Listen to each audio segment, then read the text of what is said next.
2 weeks to a month after the initial invasion.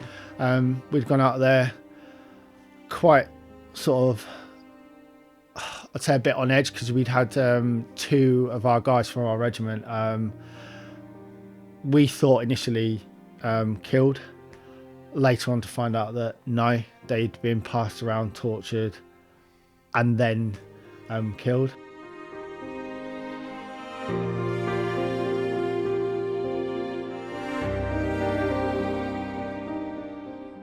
Hello, I'm Dan Fox and I'm the National Chair of AJEX, the Jewish Military Association, and this is our podcast for honour's sake. Today we're in Deal in Kent at the home of Jamie and Amba Cooper Morris. I'm going to start by speaking to Jamie, who's currently a detachment commander in Kent ACF, but is also late of the Royal Engineers. Jamie, thank you for having us. Thank you for having me, yeah. We'll begin, as we always do, at the beginning. I know you grew up in Margate. Perhaps talk us about what that was like and how you came to pursue a career in the military. Well, so I was originally born in Margate, but then at the age of 3 we moved to Devon, and when I was 8 we moved to Spain, and that's basically where I was until I was 19. But when my mum tells me now that when I was 16, I said I want to join the army, build bridges and blow them up. Didn't even remember that. Joined the army, joined the Royal Engineers. Funny enough, that's what we do. And then she went, "Do you remember you telling me about this?" I was like, "No." She went, "You said you wanted to join the army, build bridges and blow them up." And she's like, "Guess what you do?" I was like, "Wow." Yeah. Yeah. And so you were 19 when you I was, joined. yeah. So I originally wanted to be a Royal Marine, but I wasn't fit enough. I tried twice, and I thought, right, what am I going to do with myself? So I went down to a careers office and joined the army, to my mum's displeasure, because she was expecting me home, and I went, sorry, not coming home. So yeah, she wasn't particularly pleased because she couldn't say goodbye to me or anything. But yeah, and then I signed my oath of allegiance on the 20th of January 2000, and then set foot on Bassingbourn Barracks on the 24th of January. And that was your phase 1 training there? Pretty much, yeah. I was the quickest entrant that they'd had. They'd sorted out all the paperwork and everything in 4 days. Wow. So within that timeline, so I think it was the 8th of January that I'd gone to like the careers office. I'd gone to Purbright to do the 24 hours, and then straight in. Well, that was certainly that. We know that this must have been the days before Capita took over recruitment processes. Way before then, yeah, way before. Okay. So phase 1 training, that was for the regulars for how long? That was 12 weeks. 12 3 weeks, months. yeah. And then straight to Royal Engineers Depot? No, so straight to Gibraltar Barracks, which is it's near Sandhurst. It's the Royal Engineers Training Centre. So they, way back when, you used to do your basic training and your B3 combat engineering phase there, but times have gone on. You did your basic somewhere else, and then everybody does their basic combat engineering there, and that is 10 weeks long. So for those that don't know, just talk us through what we mean by combat engineering, and what was it you were learning? So basically we learn a bit of a kind of jack of all trades, master of none. So we learn how to build bridges. So we used to do we got taught how to do a non-equipment bridge. So basically getting any sort of stuff that we can get our hands on and build a bridge. You'd have a Bailey Bridge, which is probably one of the most prominent ones that you'll see around the country, or even in Germany or anywhere else, where it's got quite a big arch on it. And then we have the medium girder bridge, which you'll probably see on some like the armoured vehicles, because they can boom it across sort of ravines.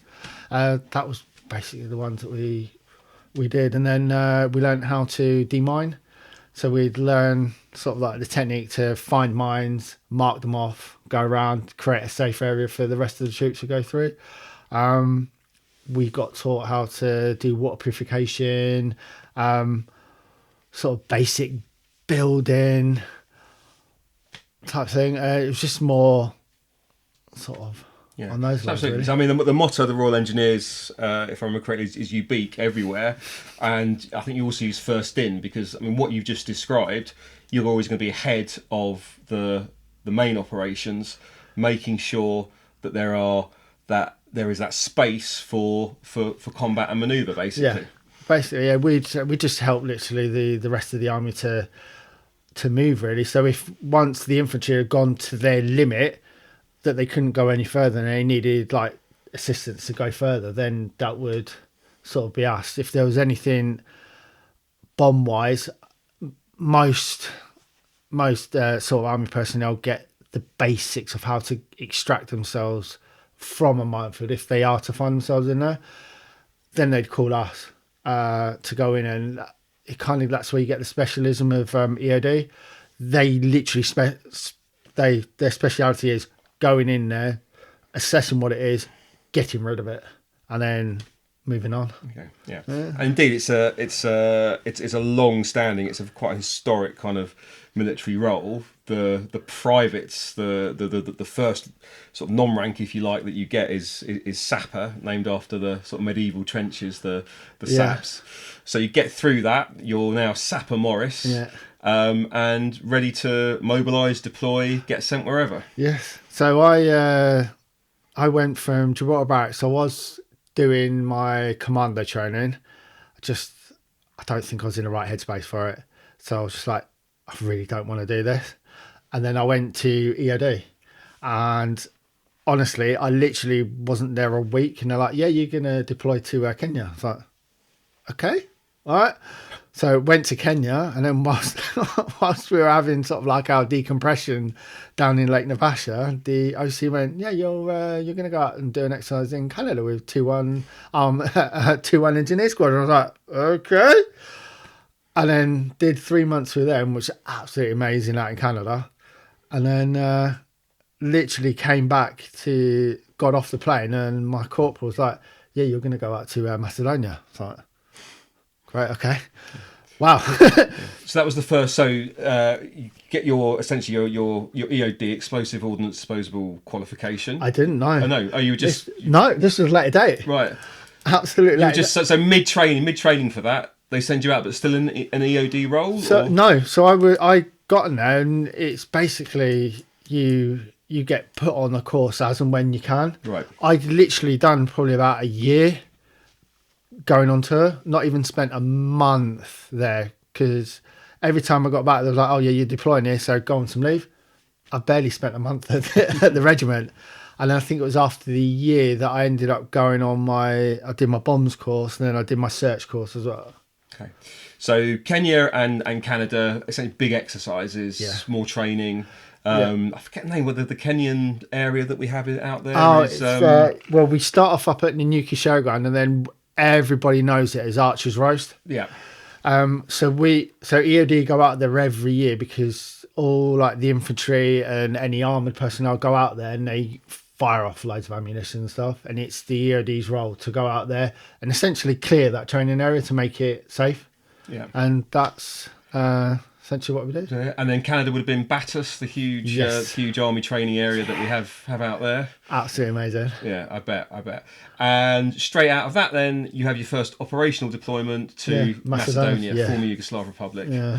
And what was your role out there? Communication. So I was a Royal Engineer signaller then, and that was basically my role, to go out there and do the communications and make sure that if they needed anything, it'd come back to me. If they needed any help, they would radio, and then we'd obviously pass it on to the relevant people.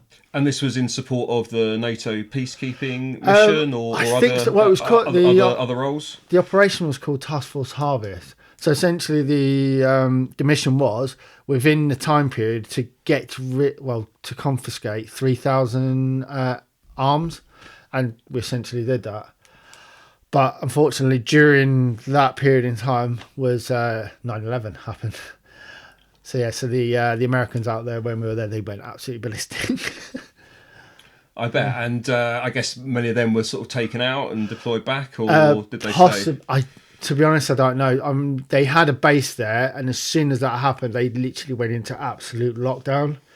And Maybe have taken people back. I mean, I can remember other stories from people that were serving in that part of the world with the Americans, and it was just as you describe. They were almost sort of shooting at ghosts any approach to their bases or anything. And they were trying to. They thought they were understandably so. They thought they were under attack. Yeah, and it completely, I think, changed the mindset for them. Obviously. yeah. Okay. So, how long were you out in Macedonia for at that time? I think about 2 to 3 months was out there for. And the groups you were sort of focused on in terms of the confiscation of weapons, those have been the sort of the ethnic groups that have been warring? Yes, it was, yeah, because there was apparently there was 2 different ethnic backgrounds, and they were just having a go at each other. And then we kind of created a little bit of a peace treaty to confiscate like all the weapons, and I think they ended up having a go at each other a couple of times while we were out there. But all in all, it went well. And you were out there for how long? 2 to 3 months. 2 to 3 months. Yeah. And judging by your medal collection, it was a part of the world that you were to return to at least twice more. Yes. So I ended up going to Bosnia, and don't know how we managed it, but I ended up doing 7 months out there, and it went from, it was either Op Palatine to Op Agricola or the other way around. And this Dutch, I think it was Dutch or Netherlands major, said, we're going to class I'll class your last month as a separate tour because it goes into this different one. He got me 2 medals for it. I was like, okay, fair enough. Yeah. Right. And again, your role in those 2 operations was also communications, or you were expanding your No, it was a bit different. So I was in the main headquarters and dealing with all like the mines maps. So out to the metal factory, there was civilians that used to kind of do it during the week, and then on the weekend it was kind of down to me to do it. So they'd have specific grid codes that they'd give me. I'd go on the computer and I could tell them if it was in a mined area or not. And quite a few times we had the infantry go out and go, we haven't asked him if there's any mines there. And I type it in, I went, yeah, you're in a mined area. And I had a colonel go, can't be, I'm in a built up area. Might be a built up area, but around you there's a load of mines. Yeah. And what else was the day-to-day like when you're out on those sorts of operations? For those that are listening that perhaps aren't as familiar with what the army did, especially in that part of the world for so long. I mean, it was one of our longest-standing operations. Indeed, we're still there in Kosovo. Mm-hmm. What was the day-to-day like for a soldier back then? So most of the soldiers they go out and kind of deploy around the area, and on the intelligence that they'd give the INCOR is they go out to specific locations and confiscate any ammunition dumps or anything. So that was our main thing out there, and then they'd call EOD to come in, and then we'd get the munitions, because you'd find grenades, shells, rocket launchers, like all sorts of bits, and we'd go out there, get them, take them to Glamok range and kind of dispose of them, really. And was that just by blowing them up, basically, or pretty much, yeah. Right? Yeah. So we'd obviously we'd have to make it kind of all safe. So we'd have to, on some of the things, we'd have to dig like holes, specifically position the explosives, because the force of it, if you just put it on the ground, it could shoot it off somewhere else and it'd make it more dangerous. So the idea of it is, if you've got, say, a mortar, you'd put it on the top and you'd put the detonation cord on the top, because the blast would push it down, instead of if you did it on the side or anywhere else, it'd just blow it out elsewhere and make it a bit unsafe. So your former Yugoslavia experience then ended, must have been around the end of 2022, or it was 2002 so I did it late 2002 to early 2003, so it was about March 2003, and that's kind of when Iraq did its thing, which was the next adventure. Yeah. Yeah, not long after that, to be honest. So when did you find yourself out there then? That was during, I think it was June or July. We went out there. So basically, Of 2003. yes. Yeah. So probably about 2 weeks to a month after the initial invasion, we'd gone out there quite sort of, I'd say a bit on edge, because we'd had two of our guys from our regiment. We thought initially killed. Later on to find out that no, they'd been passed around, tortured, and then killed. Right. So we weren't best pleased when we went out there. No, I can imagine. But we focused on what we had to do, and we did it well, to be honest. And what was your role when you were there? My role was still communications, and the EOD element of it. They would go out, and if there was any sort of intel of any bombs sort of in that area, or if they confiscated any, they would go out to a safe area and dispose of them. We disposed of quite a few in what we called the Mosque Amma compound, which is quite near Shaibalog base, and we go out and just dispose. Yeah. Was this in the south of Iraq? This was yes, so it was near Basra. Near Basra, where most of the British military was of course based. And you were out there for how long? Jesus, we were out there for 4 months, but our squadron was doing 8 months. So half of the squadron did 4, and then the other half did the other 4. Yeah. And I mean, say we don't need to relitigate the history of the Iraq War and what it was like, but there must have been some scary times as well, coming under with insurgents obviously targeting British troops wherever we were, off base, on base, and everything else. So the first time I was there, our base came under contact, and we all literally stood here. I think we're all ready. And then probably about 2 minutes later, it's like, yeah, you're fine. But they kind of attacked the main entrance to Shaibalog base. We also, fortunately and unfortunately, we had our OC's rover group who got blown up. Luckily, no one killed, but they'd clearly been watching, because they'd gone to see an EOD group. They're doing their disposal, doing all their bits. They'd gone off to see another group, and on their way back to Shaibalog, so they were like, we'll just pass and see them. There'd been a tripwire. When they'd first gone in, been very loose. People that were watching tightened it up, went through, did the back. So they had a Netherlands captain, I believe if that had been for his body armor, which was that thick, I think he would have been killed. He got off with having a split nose and kind of like lacerations to his hands and that. The driver had his eardrums blown out, as well as the sergeant majors. Other than that, that's pretty much they got off scot-free with that one, to be honest. Yeah, but I say frightening times and frightening tours for people, certainly. But you came back in one piece. Yeah.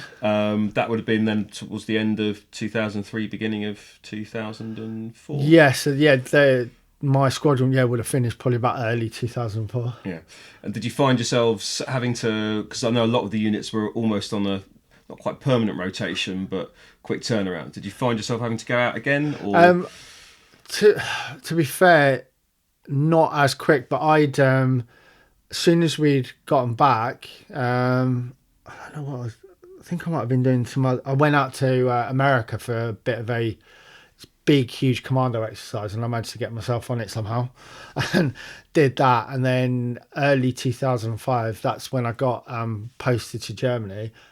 As soon as I got to Germany, by the way, we're going out to Iraq in October. I was like, okay. So yeah, we went out there again. That was another 4 month though? 6. 6. Yeah. And the same sort of duties and same sort of operations? So when I went out there, I didn't actually do communications for once, but I was in the ECM store. So So just for those watching, electronic countermeasures working against some of the enemy's communications, often used in the detonation of improvised explosive devices. Yeah.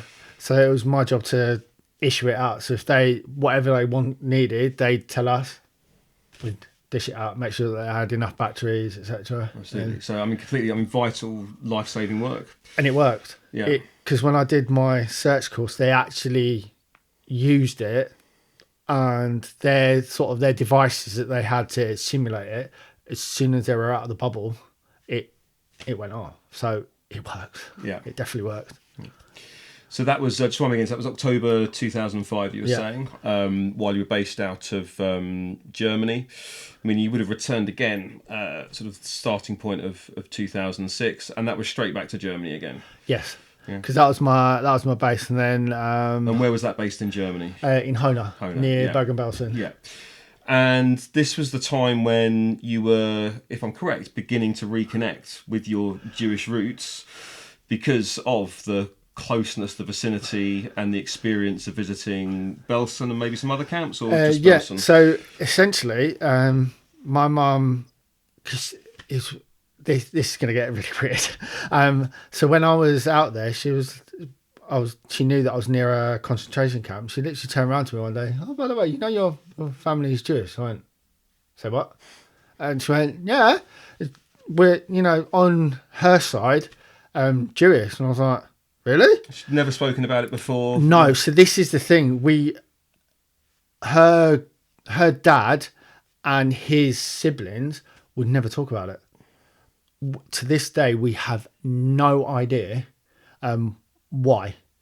All we know is that they were part of the Hart's family, spelt with a Z, and then when they came over to England, they spelt it with a T as in heart. But other than that, we don't know why they don't talk about it. My granddad. And were they from Germany or elsewhere in Eastern Yes, Europe? So they came from Germany, but other than that, we really don't know. Even though my granddad could speak Yiddish, right? But he never talked about why they never spoke about it. My mum asked multiple times. They were like, "No, we're not talking about it."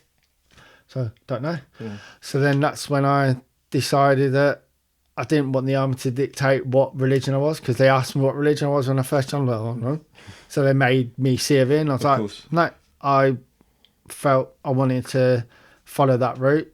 I'd always had, I'd say, like a soft spot for Jews, because any sort of film that involved them, it kind of tugged at me a bit more, and it kind of made sense to go down that route. Zad, talk us through how you started sort of pursuing that attachment then from within the army.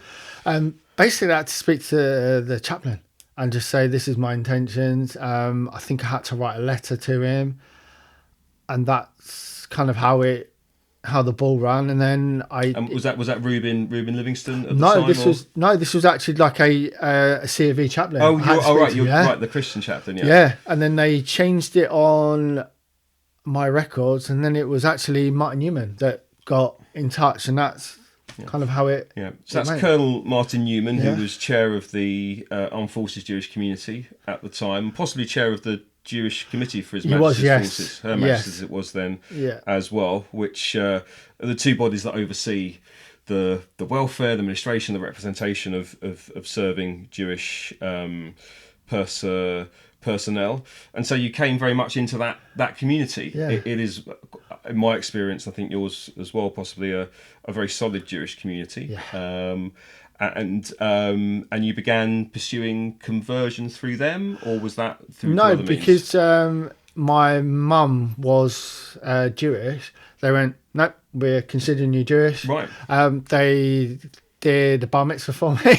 So I remember that. Now, was that at Amport? That was indeed, yes. Yeah. So Amport, again, for those not familiar, Amport House was the former headquarters of the Royal Army Chaplains Department, and there was an annual weekend there for the serving Jewish community, essentially a big all-ranks mess weekend, overseen by our senior military chaplain.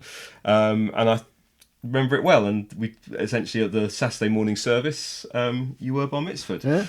That must have been quite an emotional day. It was, yeah. Your parents were there as well, if I remember. No, they weren't actually. Right, they came to some weekends. They then. did, yeah. They did, yeah, and they thoroughly enjoyed it. Yeah, it was really good. Yeah. And your mum's reaction must have been one of great pride as well, to see her son reconnecting with her own family's roots in this way. And it kind of pushed her to kind of pursue it a little bit more.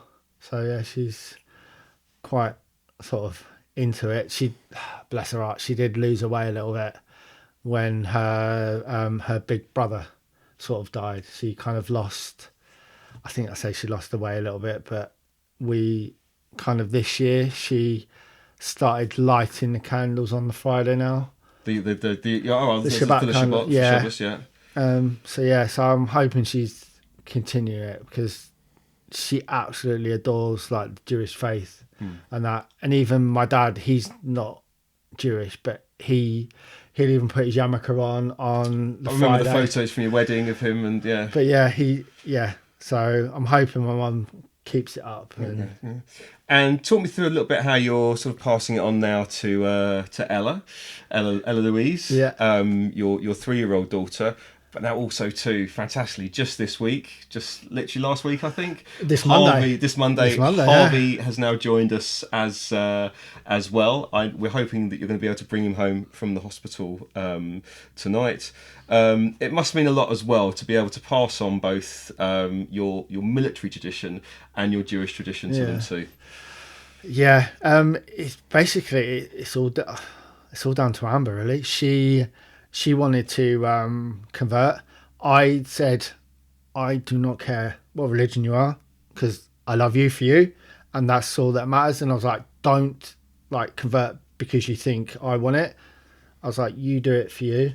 And it was basically, she'd come to Amport, and it was hearing Menachem do his sermon, and she turned around to me and went, I've found home. Okay. So Menachem, this is Menachem Seebag, who's the chief Jewish chaplain for the Royal Dutch Navy. Originally from Sunderland, he's originally from the northeast of England, and again he used to always come and join us. And again, he's a wonderful rabbi, and very inspiring, as you've just illustrated. Yeah, and then obviously when we got a bit established and that, we reconnected with the Ramsgate Synagogue. And that's when Amber sort of started her conversion. Rabbi Cliff, he wanted me to sort of do it with her. So I did as much as I could around sort of shift work and stuff. But yeah, she did that, and then she went up and did her thing. Yeah, wonderful. And now we have, so you have her Beth Din certificate and your ketubah, your Jewish marriage certificate on the wall as well. And it feels, if you don't mind me saying, it feels like a very Jewish home with the Shabbos candlesticks that you have up there, the mezuzot and everything and everything else. So it's great. So it clearly means a lot to both her and you. It does, yeah. So Germany again. You returned to Germany after your second tour of Iraq. Talk us through what happened there and what sort of roles you're playing out there. Basically, just going back doing signals, really, which is part of the signal suit. But I'd injured my knee out then, so a lot of focus was rehabilitation. And you'd injured it in Iraq, or I had, yeah. It basically, we were doing too much running. ROC loved running. And we were running far too much on Scheibe lob base, and my knee just went. Had an operation which semi-regret having, because I just couldn't get fit enough for the army, just like to do like the basic fitness test. Somehow I managed to get out to do another tour whilst I was P7 in 2008. So where was that? That was still Iraq. So third tour of Iraq. Yeah, third tour of Iraq. And then basically the money got a little bit worse. So they took me down to Kuwait, was there for a little bit, and then got aeromedic back to Selly Oak Hospital to kind of sort my knee out. And I had an operation when I was in Germany, and it it just messed it up a bit. Right. But on the other hand, yeah, it did end my military career too early. Met my wife though, so it's kind of one of them. So this would have been when was it? So when did you finally get? When did you finally leave? Left in late 2012, but officially it was January 2013. I left officially. Yeah. So back into civilian life. I say back. You never really had a full civilian life as such. And you began, if I remember correctly, you began a career with Tesco, is that right? Or so it was originally with a British Home Store. Right. And then I ended up going to a wheelchair company. And kind of from there, I just couldn't find my way. Sometimes I was struggling to like go to work. I was like having like really massive panic attacks. This is all part, the adaptation to civilian life and the transition. And I don't know, because the company weren't particularly being nice to me. Now I know they kind of triggered off my PTSD, and yeah, from then on it was kind of a bit hard doing jobs on and off, having the worry that because I've got a military, an army pension, you can't get any help from the government. They just don't help you whatsoever because apparently you earn too much money. So yeah, it was just one of them that when I met Amba, I think at the time I was working for Sainsbury's doing night shift work, and then managed to get a job with patient transport. And it was actually Amba that noticed that because she'd gone through it through work, so she knew all the signs. She was like, I think you've got PTSD. Yeah. So Amber is a paramedic. Paramedic, yeah. And say experienced it herself, but was obviously placed to diagnose it in others. Yeah. So she knew like the signs, and she was like, I think you need it, and I was just like, no, I'll be fine. And then I think it was one night when we was in Broadstairs, so sort of at the end of sort of like the summer, they have like a fireworks display. I didn't know. They do a massive, like after they've done the fireworks, there's like this massive big one. It was that big, it kind of rattled, and I was in a pool. And I was like, nope, need help. So that's when she referred me to, they're TILs now. Well, they were originally TILs, and now they're Rock Courage. So it's a NHS, it's an NHS service specifically only for veterans, and can't thank him enough. Absolutely can't thank him enough. And how long were you in sort of the treatment with them? Because it was over COVID and we were doing it over sort of Teams and Skype and stuff. It was probably about 2 years. Gave me the tools to, if it does flare up again, I can just like, I was doing a lot of it unbeknown to myself.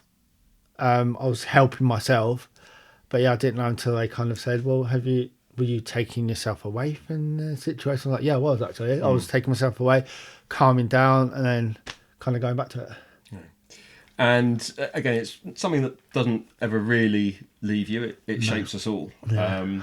But you say they've managed to help you, give you the tools for it. Yeah. Do you ever feel that there's those kind of the relapses, or do you feel you're on that journey, so far on that journey of recovery now, that the position is just a good one? It is a good one. There are sometimes some lapses, but because of the tools that they've given me, I know what to do, and there's so many techniques that they show me that it's like a whole chest full of stuff. Yeah. But I mean, we probably will have people listening who've been through similar, Op Courage. I know others have spoken of it very, very highly. I think at the end of this, we'll edit in some contact details and what people need as well. Now, you've mentioned Amber there. The two of you met through Kent ACF. Yeah. Did you always intend after your service to go and sort of almost give back through the cadets, or was that something that came a bit later as well? To be honest, it was actually Colonel Newman who put me towards that, because he, in one of the amports that we went to, he went, well, as soon as you're getting out, I think you'd be well suited to like join the cadets. Didn't even know cadets existed until he said.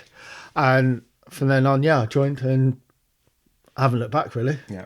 And again, just talk us through again for those that don't know what the Army Cadet Force is, what it means, and what both you and the cadets can get out of it. So essentially, it's a youth organisation that is funded by the MOD, but everybody that is part of the ASF are volunteers. We do not have a full wage.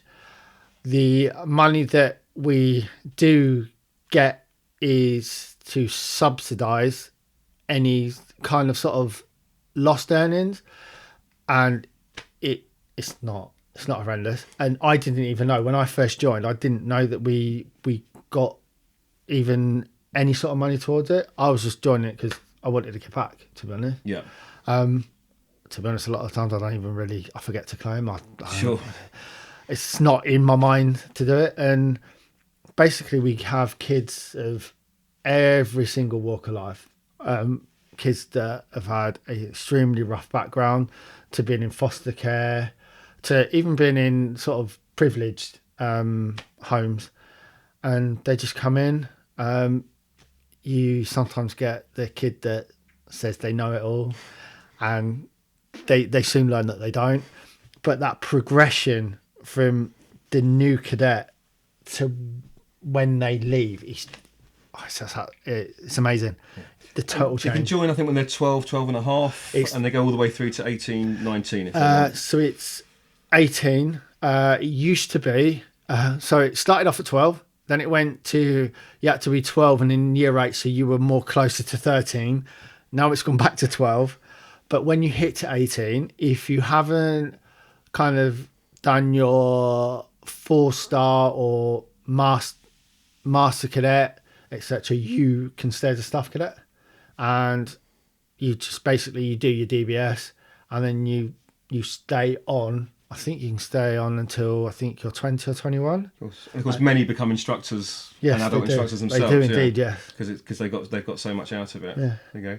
And you're a detachment commander, which means you've taken a commission. No. No? Oh. I'm a staff sergeant. Oh, staff sergeant. Oh, okay. Yeah. Amber's the one that's got the commission. Oh, right, okay. And so we kind of joint do it. I'm the one on paper, but yeah, we both run it because we're shift workers, and it helped. Yeah, absolutely. And Amber was already an adult instructor when you joined Kent ACF? No, so I was first. Oh, you were first, okay. Yes, and then Amber joined. And so how did you and Amber meet? On a basic Carter weekend, actually.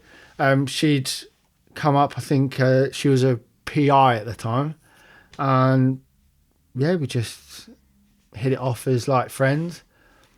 Thought really nothing of it. She was in a relationship with somebody else and was like, we were friends. We used to go coffee, like talk about cadets and stuff. And then she kind of broke up with him, and rest is history, really. It's just kind of like a bit of a whirlwind. Brilliant. Thank you. What's next for Jamie then at the moment? You're working in the cadet force. You're giving that back. Is it still working in the retail area, the shift work, or no? What are you up to at the moment? So I work for the emergency ambulance service, so the NHS emergency ambulance service, along with Amba. Oh, great. So what sort of work are you doing with them? So I'm their emergency care support worker. So it's kind of like the lower level. So you have, we call them ECSWs, which I am emergency care support worker. We have an AAP, which is an associate ambulance practitioner. That's the middle level. Then we have paramedics.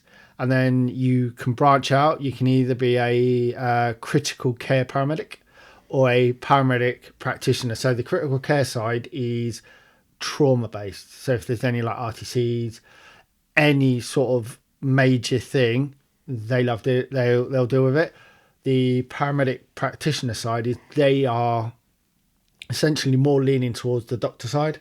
So they're the ones that come out and they can prescribe some antibiotics to a certain extent, and yeah, you can go on from there. Oh, fantastic. I mean, it's been an incredible life of public service so far, and we know will be for many years to come. It seems that you both get so much out of it. Yeah. definitely. And what does again? How aware? Because having young kids myself, this always sort of fascinates me.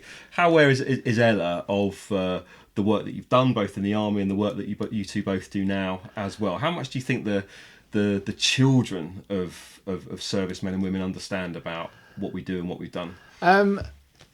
The service side, she doesn't really know too much with me, but the ambulance side, she knows, because every time she sees an ambulance go by, she shouts "Nino," and if she's with her godparents and me and Amber at work, she'll go, "Mummy or Daddy's in the Nino." So, yeah, she's extremely intelligent. Yeah. Brilliant, thank you. Well, Jamie, it's been absolutely brilliant speaking to you as today and for having you here. And I think we're just going to have an opportunity as well to bring Amber and perhaps Ella in too.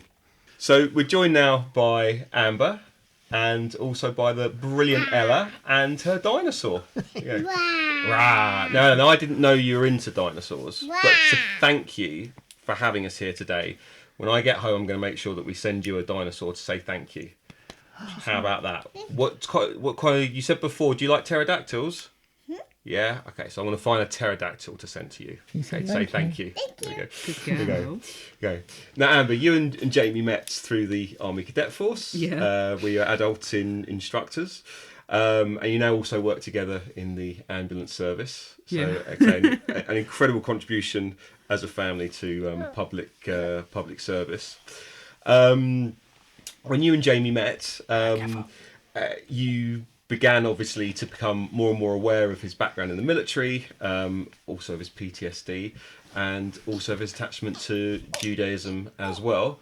And these are all things that you started to pursue too. Yeah, so when Jamie told me he was Jewish, it didn't matter to me.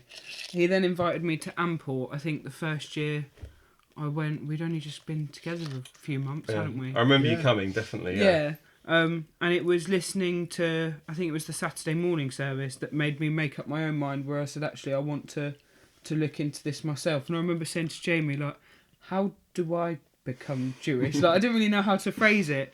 And it ended up with Ruben contacting someone at Medway who contacted someone at Ramsgate because they were more local to us. That's Ruben Livingston, our senior chaplain, talking to us, the local Reform synagogue. Yeah, which is at Ramsgate now. So it was, but it had to go through someone at Medway first because he didn't know whether the one at Ramsgate was still open or not. Oh right. And then I started the course with Cliff about 6 months after that. Yeah. And how long, just so for people that aren't familiar, how long does the conversion take? It took me about 18 months or so, but we put a little bit of a pause on it because I was ready to go and see the Bet Din, and then I had her. So we had to put a few months pause on it before I went to go and see them. And then she came with us, and we went to the mikveh all together, which was really nice. Wonderful. And again, something that obviously she's aware of herself now in terms of the Jewish traditions that you brought into your home and everything else. I'm sure Harvey will be as well. Now, your work as a paramedic. Dinosaur's gonna sing. Oh, is he? Is he? What's he going to sing? He's gonna sing Twinkle Twinkle Little Star. Great song. Okay. Great song. Absolute banger, that one. There you go. But your work as a paramedic, you'd experienced PTSD yourself. And again, were able to almost diagnose it in Jamie too. Had you gone through sort of similar treatment and similar experience in terms of dealing with it as a paramedic too? It was a bit strange. Twinkle Twinkle Huh? In that I didn't recognise it in myself.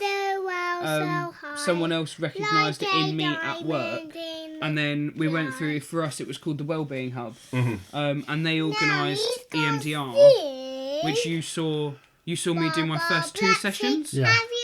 Are we doing Bar Black Sheep now? And then we looked into how actually we could access that for Jamie, and it was I was on my university course and someone was talking about TILs, or it's now known as Op Courage. So we contacted them for you. I had to kind of lead the conversation a little bit, knowing what I wanted them to do for Jamie, and that I'd had the EMDR twice and the difference it had made to me.